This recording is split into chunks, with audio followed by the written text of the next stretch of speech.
Hi, friends. Welcome. Today we are discussing and having a live chat and live Q&A. And our direction today is about marriage and how marriage can easily become the roommate situation and what we're doing and how to deal with it. And, in the beginning of any marriage, and I mean, maybe not every marriage, but I think most marriages in the beginning are they're fun. It's exciting, it's different, there's romance, there's a connection, there's holding hands, there's, walking in parks and doing things like that that we can find very romantic, and that's great.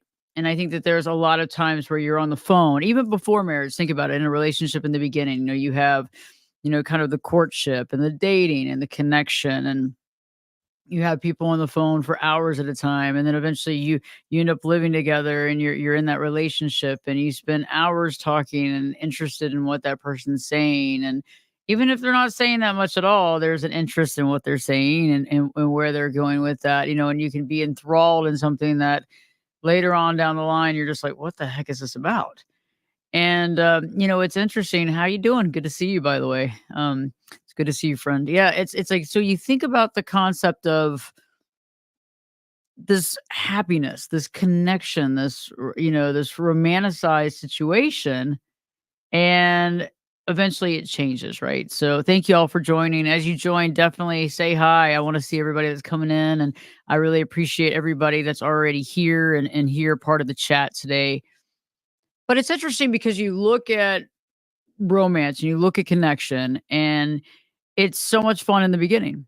And it's a lot of times people say, well, it was always good in the beginning, but how do we get that back? And so in today's show, we're going to be talking about this in our conversation, in our live conversation. And I think that, when we think about, happiness and happy couples, we have to look at change. We have to look at a change. We have to look at stability, but we also have to look at, learning and growing and figuring out some stuff, because, they don't have to be, these people don't have to just be happy. We can also be happy, and trying to pull that together. But happiness to me is a very weird, odd kind of word, because I don't really know how much that word really matters. I think it's more about connection and acceptance and understanding and finding camaraderie. And I think that's so much better than thinking about happiness, right? So today we're going to be talking about that. We're also going to be kind of discussing some concepts and some aspects of how to change things when things have gotten into the roommate situation, but also more honestly, really being able to identify the roommate situation. I think that's really a major crux of what's going on here, is that a lot of people are in a situation where they're bored, they're tired of situations, they're tired of the situation, they don't know what to do anymore. They're just frustrated. And so when we're in those situations, that frustration can be overwhelming. But I find that a lot of it is on both sides, right? And we're going to talk about that in a bit, because it's not just a one-sided thing, I don't think. I know that some people say, well, I think my husband's super happy and has no idea that I'm upset, or I think my wife's super happy but has no idea that I'm not getting anything out of the marriage. And I don't really necessarily think that that's true. Now, it might be on a subconscious level, or it could be conscious. So it kind of depends. I think some people don't want to see it, and some of us are extremely avoidant. And if we're avoidant, we don't want to deal with it. That's not something we want to deal with. We might be avoidant as far as starting a fight or having an argument, or we could be avoidant in, I don't want to start any conversation. I don't want to have anything that's possibly argumentative. I don't want to talk about anything. So I'd rather sit in silence and kind of ignore the situation, or act like it's not a big deal, in an effort to offset any type of friction or issue that might come up in the relationship. So, okay. So we know that in the beginning we have, like, most of us, I mean, otherwise we wouldn't get married. Most of us in the beginning have this amazing, or at least a connection, and we really feel connected with that person, and we're having this romance, and we're having this connection, we're having this really cool feeling, emotion, and that lasts for a while. And we'll talk about statistics here in just a bit, and we'll discuss, some more things about that, but it lasts for a while for sure.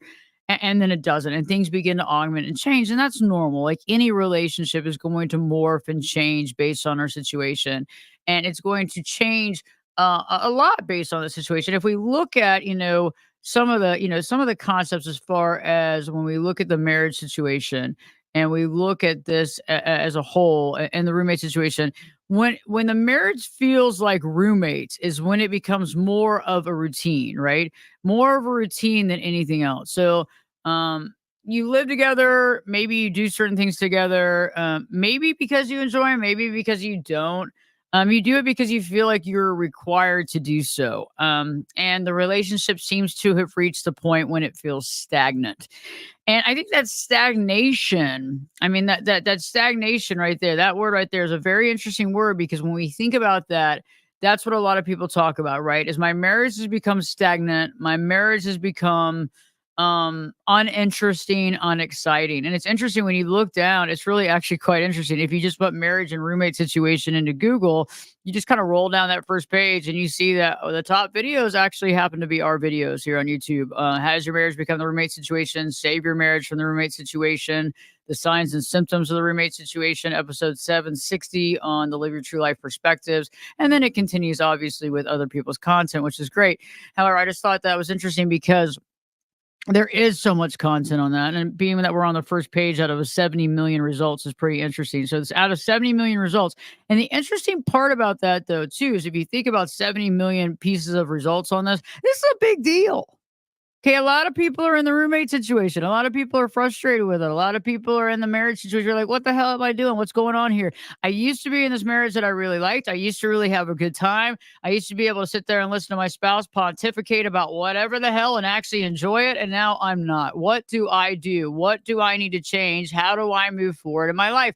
And that's very interesting. And so when you look over at, like, for example, divorce statistics into 2024, and I know that nobody likes to look at this. I don't like to look at this. Who likes to look at this? But when we look at it and we look at the total, right? We look at this and it seems like more people are actually getting married than divorced. Okay. So when we look at some of these statistics, more people are getting married than divorced. So it's not, how they used to always joke around on movies and stuff, it's a 50% divorce rate. No, it's not a 50% divorce rate, but it's interesting how many people are actually staying married.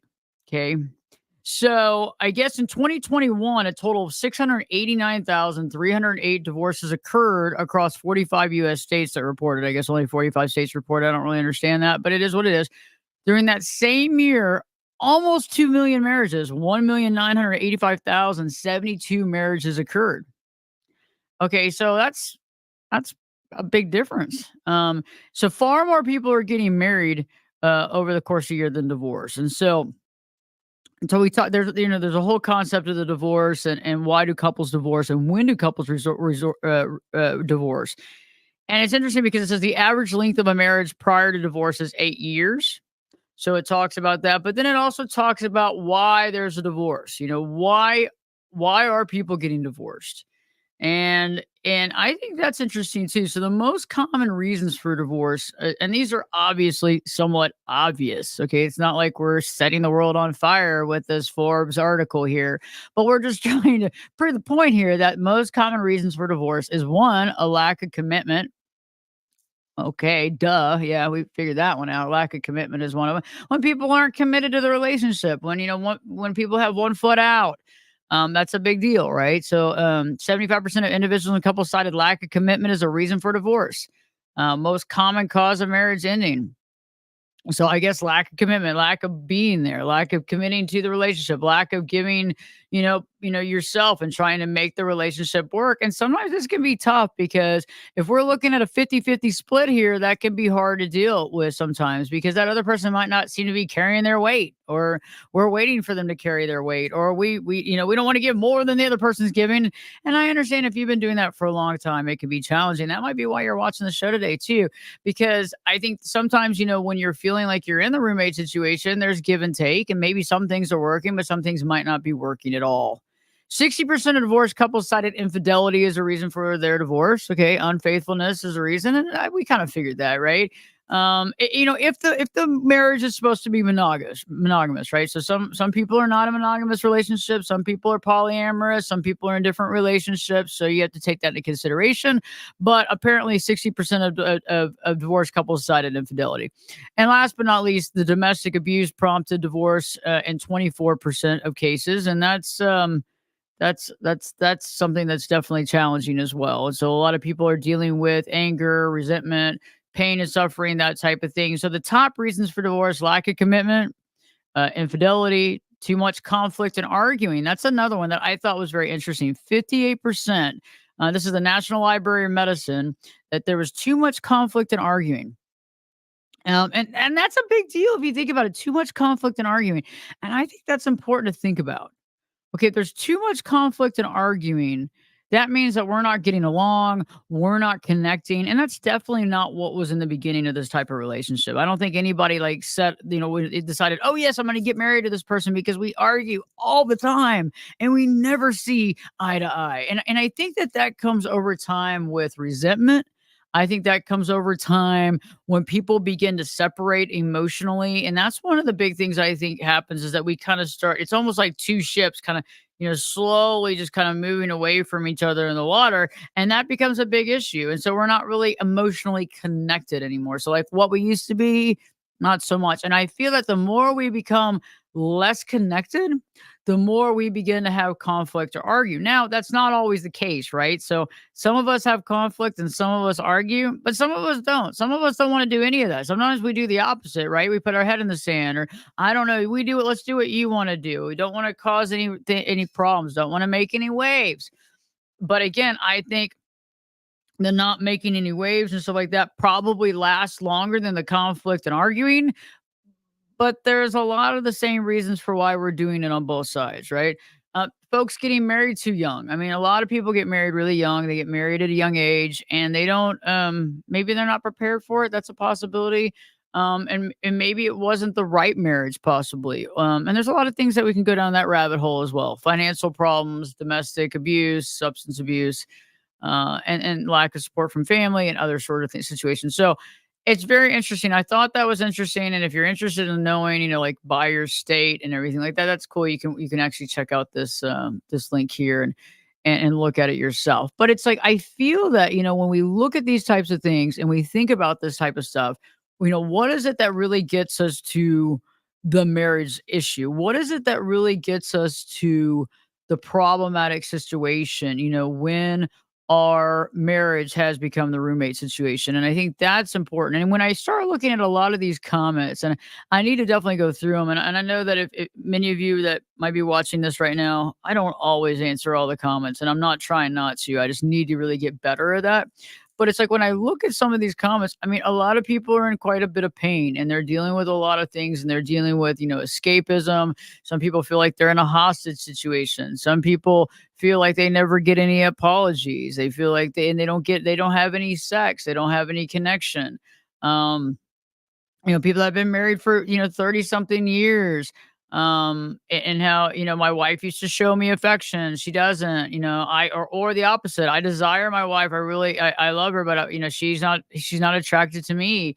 And some people are actually citing the actual times in this video that are really connecting with them. And I just feel like a lot of people are dealing with a lot of stuff here.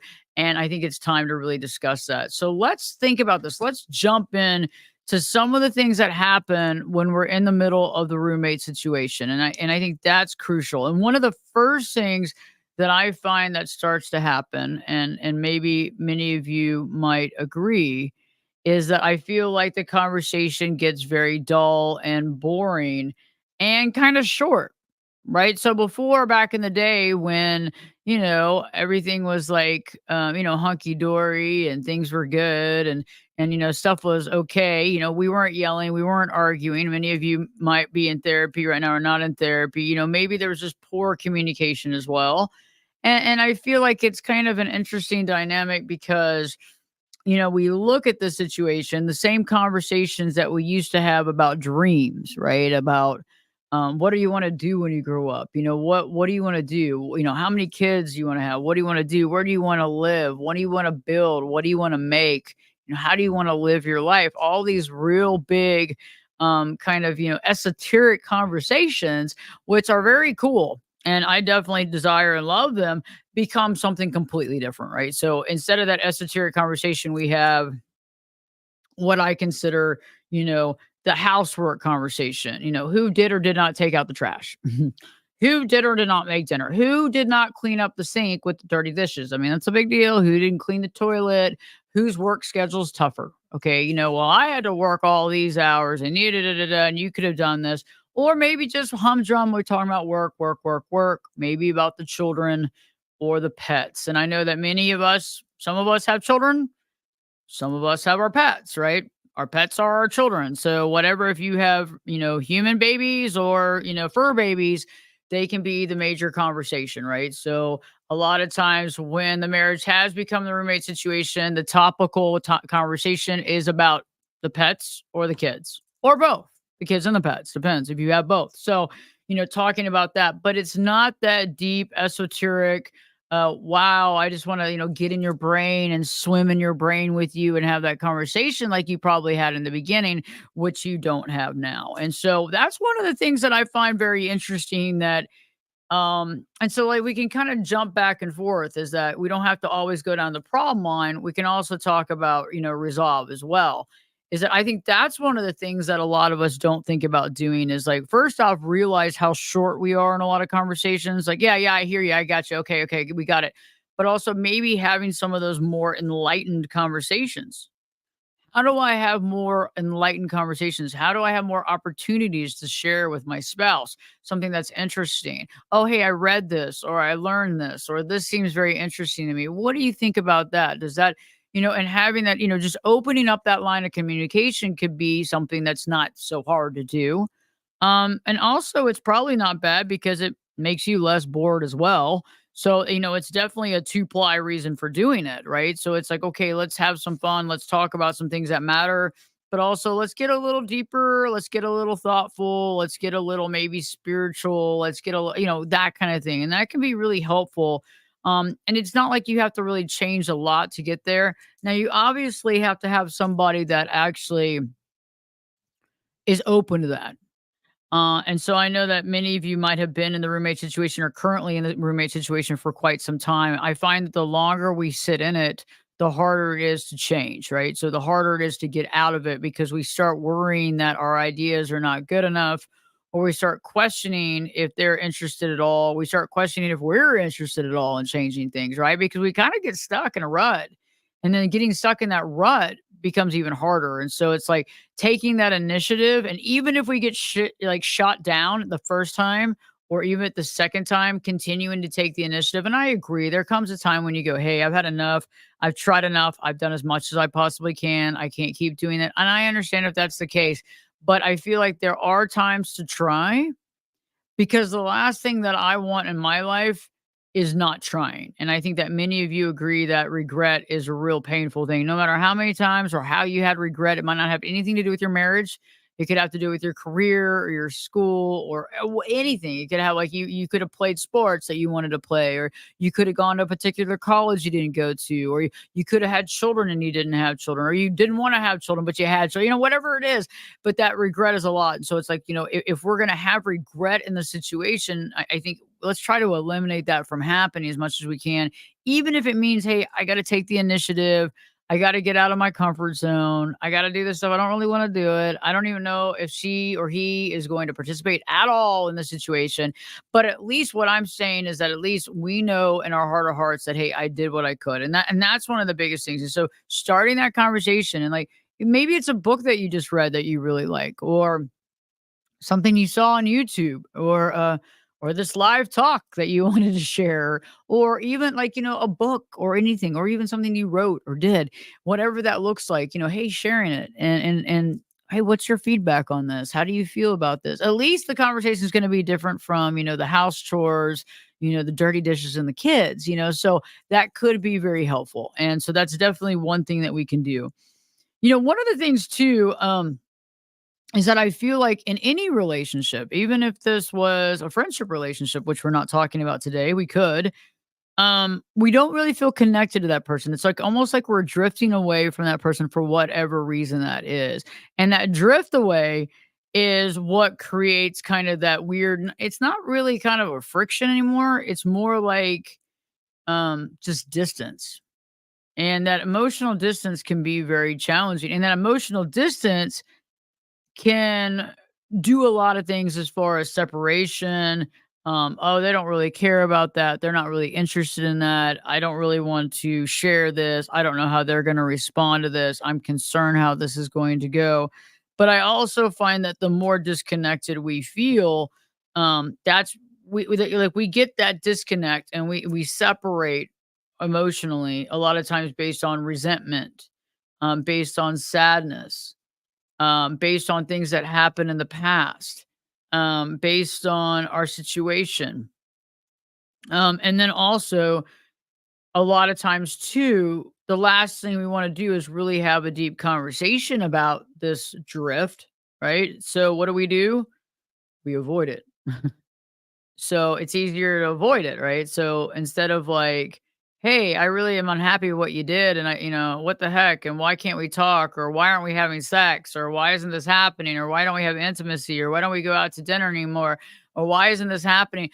Instead of doing that, everybody kind of stays quiet, heads down, right? You don't want to really have too much conversation because there might be something that comes up about you, or you might bring up something about them that you're scared about bringing up. And I've realized that the elephant in the room only continues to feel bigger when we don't say anything about it.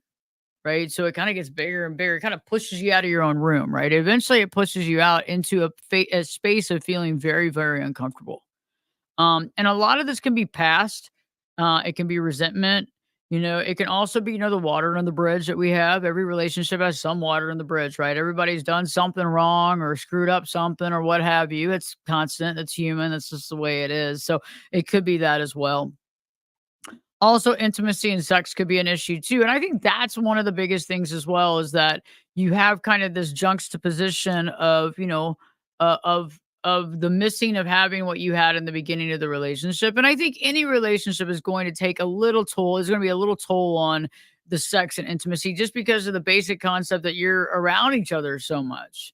The basic concept that this isn't new. This isn't wow, it's great. We just met a few weeks ago and it's amazing. It's not like that. You're together a lot. You see each other a lot. You're with each other a lot. There's not a lot of separation, and there might be arguments, and there might be problems, and there might be conflict. And conflict and arguments and problems is not sexy, right? It's not sexy. It's not intimate. So there's a lot of that as well that we have to overcome. And I think that in the beginning, the sex is a lot of the connection or, and then that intimacy and the holding hands and all that stuff is great. But I think over time, our responsibilities, our day to day, and then the human condition itself, right? That's the interesting thing is that I think many people are, um, I guess, kind of mentally trained, something new is new, something new is exciting.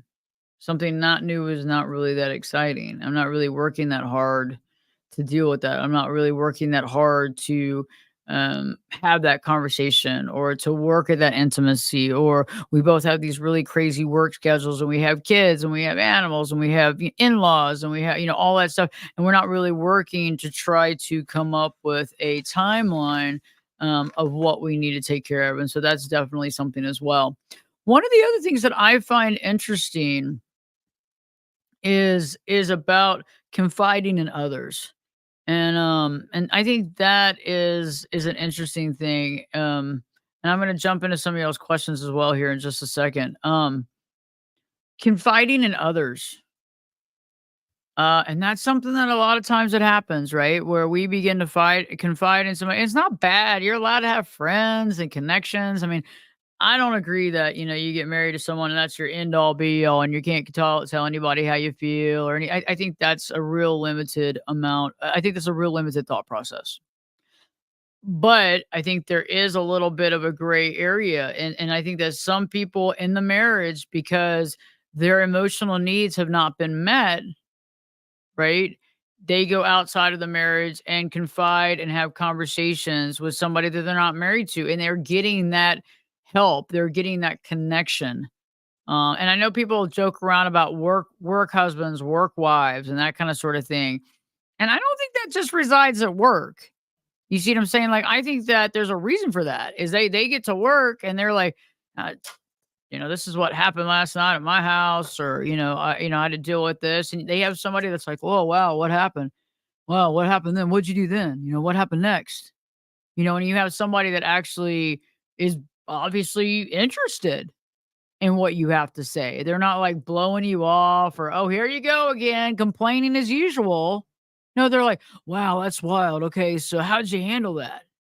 Yeah, oh yeah. Well, yeah, I had that situation happen. Like, and you start creating not only a camaraderie, but you start creating this emotional outlet.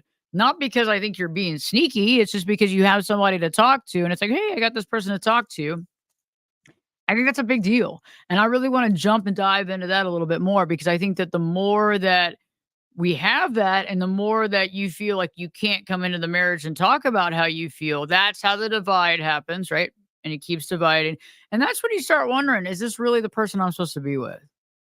Not that you should have to share everything with your spouse, God forbid. I mean, that to me is just unhealthy. I mean, that's just too much. I mean, you have these some people that you can't have any friends and you can't have any friends of the opposite sex. That's not possible. Da da da. Okay, well, I don't agree with that. I think that's a very limited thought process when it comes to marriage. I think that you should be able to have some sort of trust issues. I'm not trust issue with trust, but also I think that people have to be able to live their own life to a degree. And we can't live their life for them. Um, Great to see y'all, by the way. Tattoo Baby, great to see you. Joella Phillips, great to see you. Tracy, great to see you. I love that. You obviously understand the boredom part for sure. I get that. Atlas Moon, great to see you. Glad you are here live with us. Renee, great to see you. Thanks for joining us. Okay, Master M, here we go. What about adult children from another marriage? How can you help the parent move their child forward? Near 30 and never worked a full-time job, worried about long-term financial impacts and supporting. Oh yeah, that's a big one. I mean, and it's interesting. And I mean, I know that this is not the same, but I mean, I guess that the joke film that they did a long time ago was, remember, I think it was called Step Brothers, right?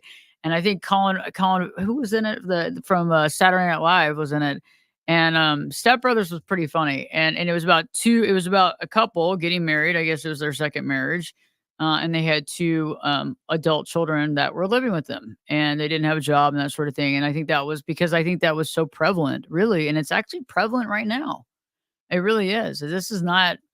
It's getting more and more prevalent. I mean, we can pull up the statistics on that right now. Is like kids at 30, even 35, or even 40 living at home right now. And I think that's more prevalent in the last 10 years than it has ever been before.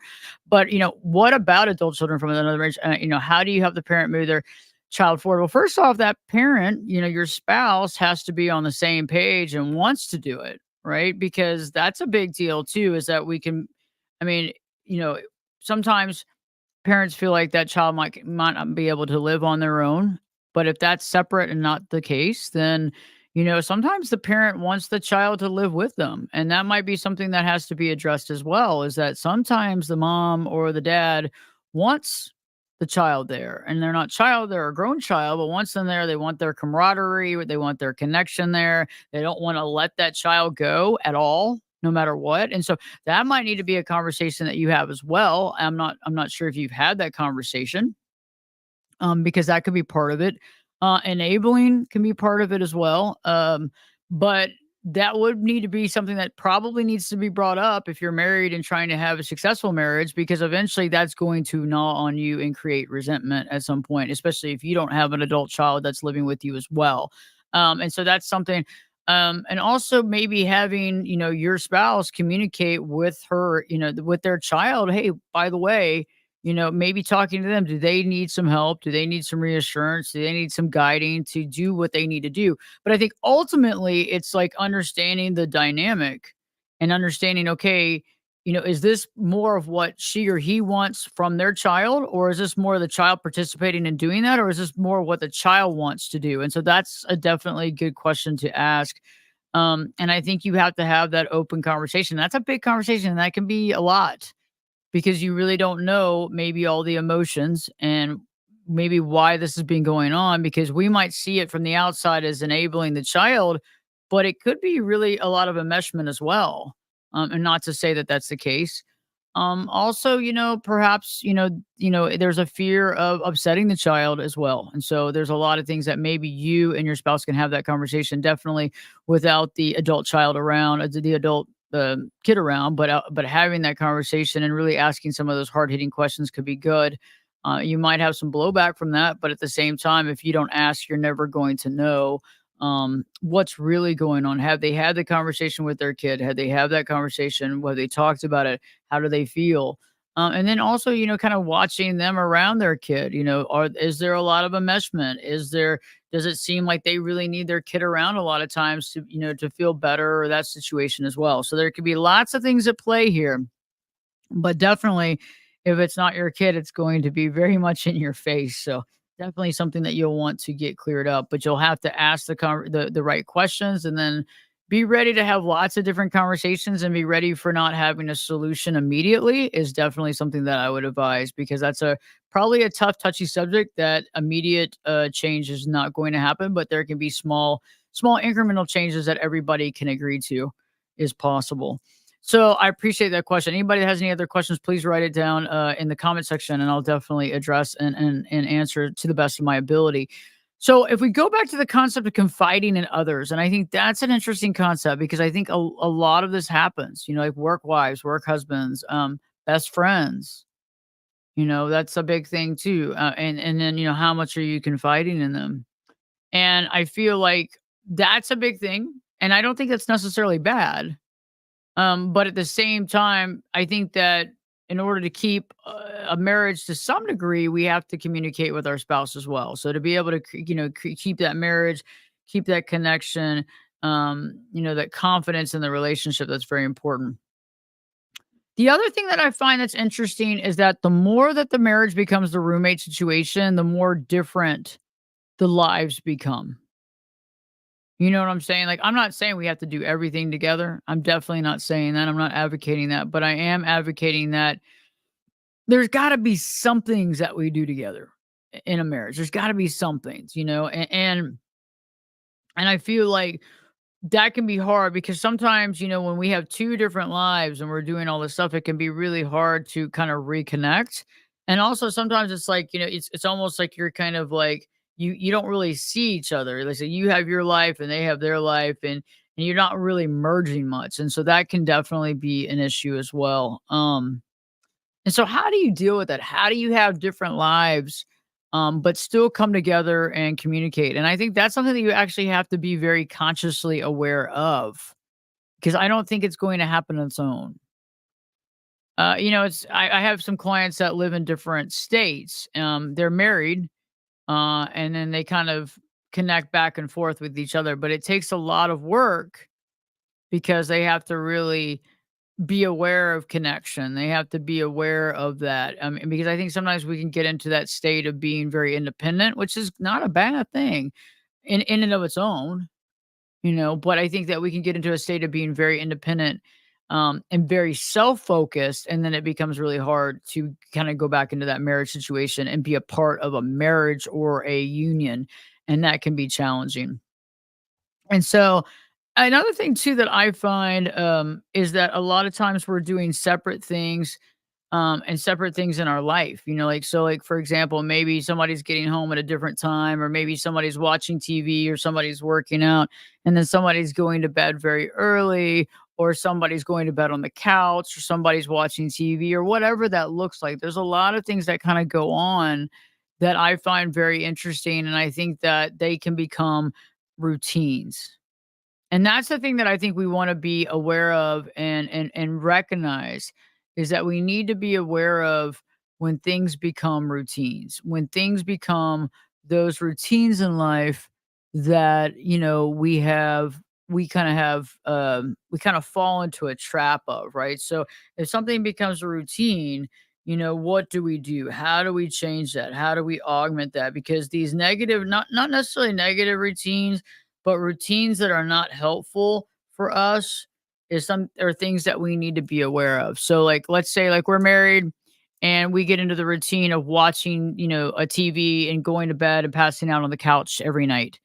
Um, and waking up at 3 in the morning and going to bed and that kind of sort of these are probably things that we need to start kind of thinking about and analyzing, because to me, if I'm going to bed on the couch every night watching TV and knowing I'm going to pass out, I'm not wanting to have a conversation. I'm not wanting to engage for some reason or another. And that engage, so I'm not wanting to have conflict. I'm not wanting to engage.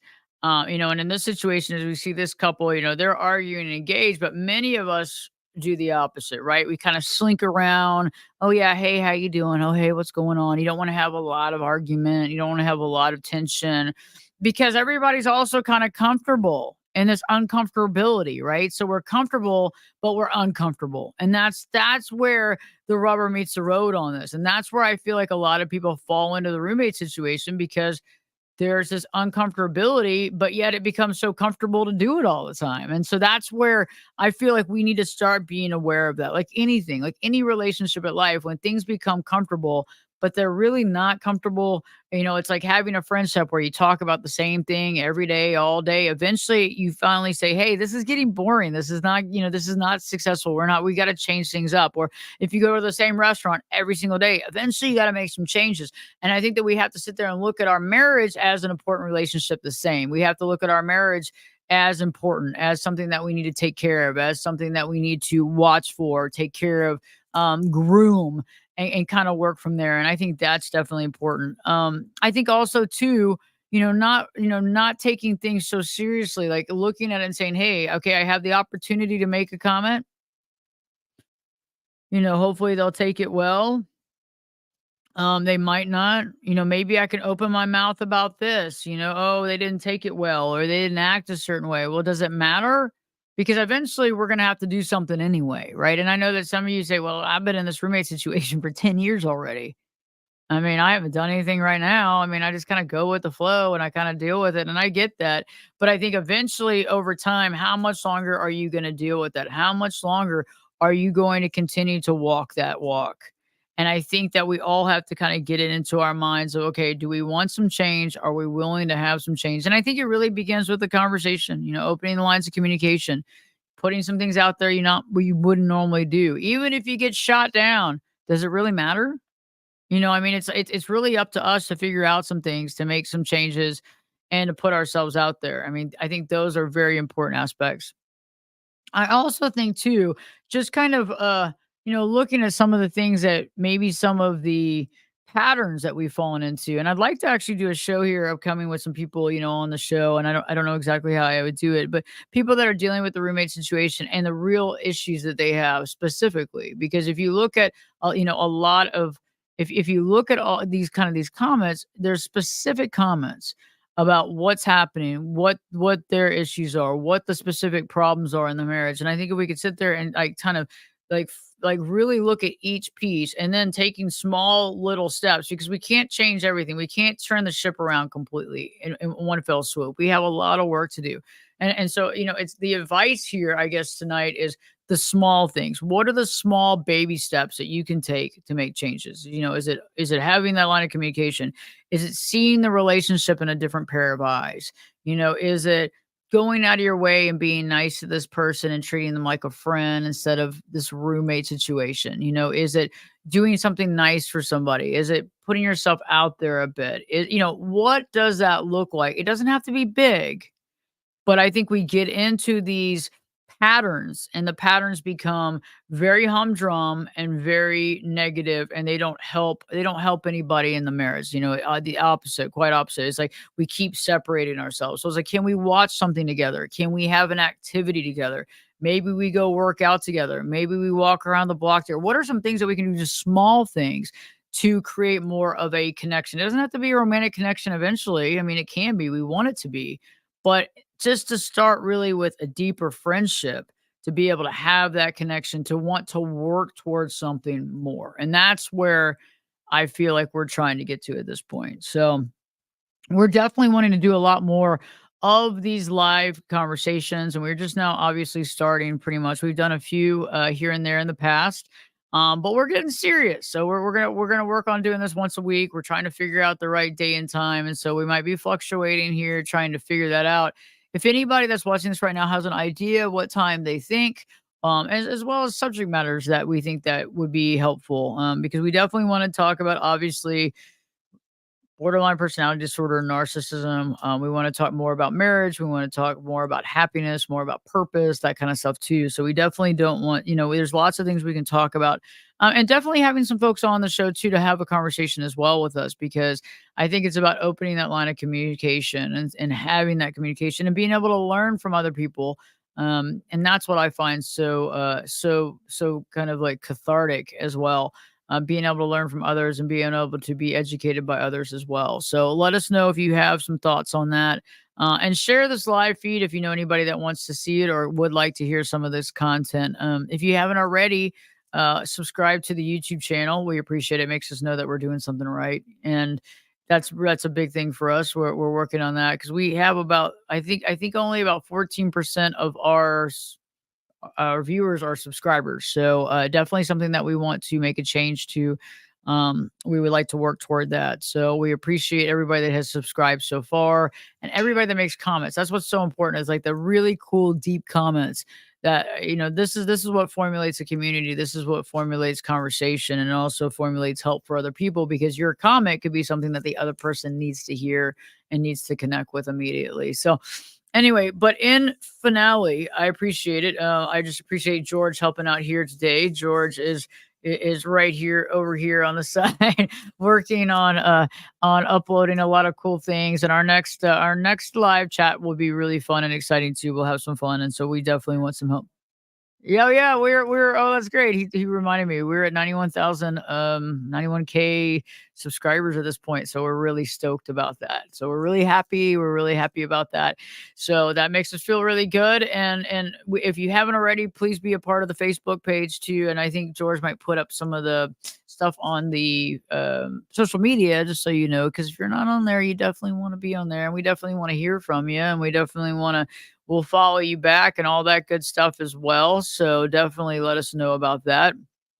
And in the meantime, it's like I feel like, this is all, definitely something that would be very helpful. And I think any roommate situation, it's like anything else in life, right? We have to work at relationships. And yes, I'm not saying that every marriage is going to be saved and we're all going to, it's all kumbaya. But what I am saying is that we can work at it and not have resentment, not have anger, but also not have regret that we didn't do what we needed to do or we think we needed to do. And that's what I think is so important. And that's what I think is just really it's a really healthy perspective, because I think if you look at the overall arching picture of everything in our life, every relationship we're in teaches us more about ourselves. And I also think if you really look at it too, every relationship we're in kind of mirrors us sometimes. So like the thing that could be upsetting or freaking us out or angry or whatever is actually kind of the stuff that maybe that other person's feeling. And we don't want to say anything because we don't want that other person to get all upset. But maybe saying that thing in a positive way or in a healthy way could actually alleviate a lot of pain and suffering from everybody. So I don't know. But that's something that we want to deep dive into. And I think that just having some of those conversations carries a lot of weight, and it helps us. And I think it also takes it off our shoulders, but I think it also makes sense a lot of times too, because there's probably a lot of quietness and a lot of tension that's not necessary if we could just say, hey, this is how I'm feeling now. It's not going to always work, but again, it's like, do we take the tension and kind of have that separation and not really communicate, or do we finally have the balls to say what we have to say in a positive way and speak our truth, and then try to figure out how to make that a reality? And I think that's with any relationship, right? Because I think there's a lot of relationships that we have to speak that truth, we have to speak up, and we don't, because we're fear of what's going to be said or how that person's going to respond. And so I think like maybe writing a list of things that are upsetting you or things that you do want to talk about, and that could be helpful, and then kind of putting that together. And so I'd like to deep dive again even more on the subject, about how to share those really scary things, and how do we bring that up, and then how do we present it, and then how do we deal with it if that person responds the way we want them to, or how do we deal with it if they don't? And I think that's the big key, is that overall eventually it's got to come up. How does it come up? How do we present it? And what's the pecking order? And I think today I just shared some easy breezy things that we can do just to kind of open the lines of communication and make it a little easier to have conversations, but also kind of like pulling that person back over to your side. Hey, we're in this together. We're, even if we're having issues, we're in this together. We've been married this long. Let's try to, let's reconnect a little bit. And it's not doing it like overboard, and we're not talking about maybe some of the big issues, but at least we're trying to make things a little easier in the relationship to have that conversation. So definitely appreciate everybody tuning in. We will be back next week. We just don't know exactly what date. We're going to let everybody know. I'm not really sure on the time and the date. So this might be the time, this might be the date. I don't know. So let us know if you have some thoughts on that. In the meantime, thank you so much. I want to thank Rhonda as well for all your help. Thank you, Rhonda, for being a part of the live stream and helping us out here. George, thank you so much. And Buddy's over here. He's been a part of the live stream as well, but you just haven't seen him. But he's very helpful and he's happy and he loves everybody. So we can he's really stoked about being here, and maybe I'll bring him on real quick and see if he wants to say hi. There we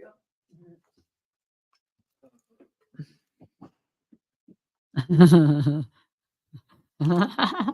Yeah, so Buddy's here. He's happy.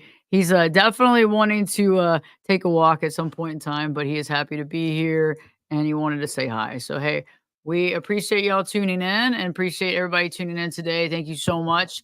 Let us know if you have any questions, some thoughts, or some ideas on some subject matter that you would like us to talk about. And yeah, we're happy. We're happy to be here, and just let us know because we want to have some really cool live communication, a real community here. And we'd like to be here once a week at least, just having that conversation. So we appreciate y'all. Y'all have a great night. And check in and let us know what y'all think and some of the thoughts that you have for the live feed. Okay. Take care. Y'all have a good one.